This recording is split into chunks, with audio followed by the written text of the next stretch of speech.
Hi everyone, it's Monica, and welcome back to Tailor-Made Cards for You. Well, it's the beginning of the month, and that means it's time for another card in my 12 months of Graphic 45. Now, before I get started, I do want to apologize. I did just get a new camera, and I'm just getting used to the settings, so this video may look a little off, but bear with me. Now, when I think of September, I always think of the start of school. So what better way to celebrate the start of another school year than creating a cute little teacher's gift along with a matching card. This paper set is called Child's Play from Graphic 45, and it has the September month on it, which is perfect for my theme. Now the die set that I'm working with today is from Sizzix. It is from the Eileen Hull collection, and it's called Scoreboards XL. Now the die cut is one of the heavy steel die cuts, and what I like about that is that you're able to use thicker material when you're creating your book. I've created other books in the past, and I've been able to use grunge board or thicker cardboard, and it works just fine. Graphic 45 paper does tend to be a little bit heavier, and it is double-sided, so it worked just fine for this particular book.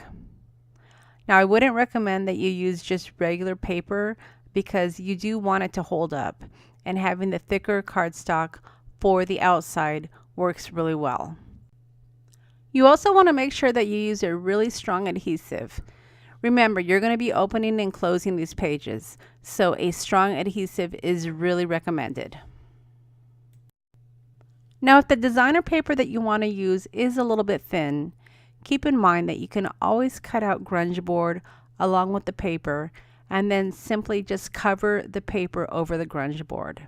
That would work just as well. For this card, like I said, I am just using straight Graphic 45 paper, and then for the binding I am using a thicker grunge board. You should always use a thicker grunge board for your book binding, and this is because you're going to be attaching your inserts using your baker's twine, and when you're pulling the baker's twine through the holes, you could easily tear the paper if it's not very thick. So for the binding, even though you might have some beautiful cardstock you want to use, I would highly recommend that you use your grunge board. So once you've got your back panels attached to your binding, then you're going to go ahead and take your inserts, score them down the middle where the holes are, and then fold them over with your bone folder. Now, because I am going towards a teacher's theme, I did use some ruler lined paper for the inserts. I wanted this to be more of a journal versus a card, and that's why you have a lot of blank spaces. The ruler lined paper that I'm using is from Canvas Corp Brands, and it's the 7 Gypsies line. The paper is really thick and it holds up really well inside of the book. And this will work also well with the baker's twine, because when I'm putting the twine through the holes and I tie it, this will ensure that the paper will not tear. Now, if you don't have baker's twine, you can easily use ribbon. I've used ribbon on some other of the books that I've made in the past, and it worked just fine. So at this point, I'm going to go ahead and add some music and speed up the video while I finish putting together my book along with decorating the inside. I hope you enjoy it.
Now there's a lot of ways that you can actually decorate the inside of your book.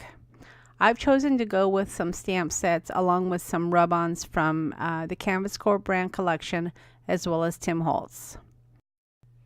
What I really love about the rub-ons is that they're very eclectic. You can find anything from florals to numbers to postage marks, you name it. Most of the rub-ons have a lot of variety. Now, like I said, I am using the postmarks from the Canvas Corp collection, and the numbers are from the Tim Holtz Ideology collection. And there's a lot of ways that you can go with the decorating of the journals.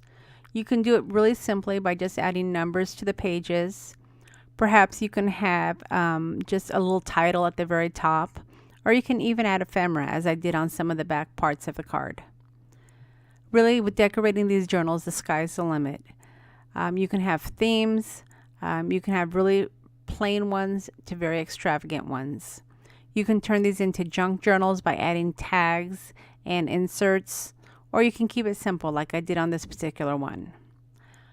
I really like the Sizzix die cut because it gives you a base for lots of creations. With the holiday seasons just around the corner, I've also started creating some Christmas journals as well as Halloween journals.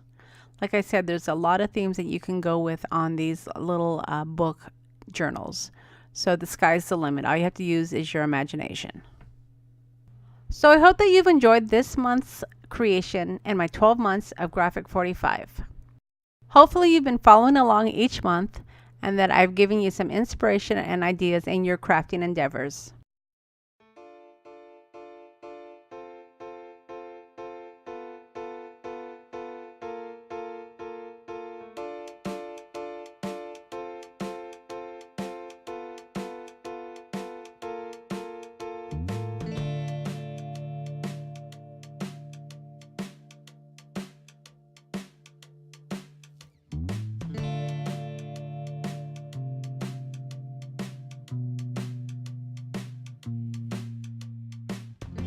So as always, I will leave a list of all the products that I've used to create this journal, along with the links to the stores. If you've enjoyed the video, I would sure appreciate a thumbs up, and feel free to share it. If you haven't subscribed to my channel yet, don't forget to hit that subscribe button before you head out. And feel free to leave a comment. I always enjoy reading your comments. Alright everyone, thanks for stopping by, and we'll see you again next time.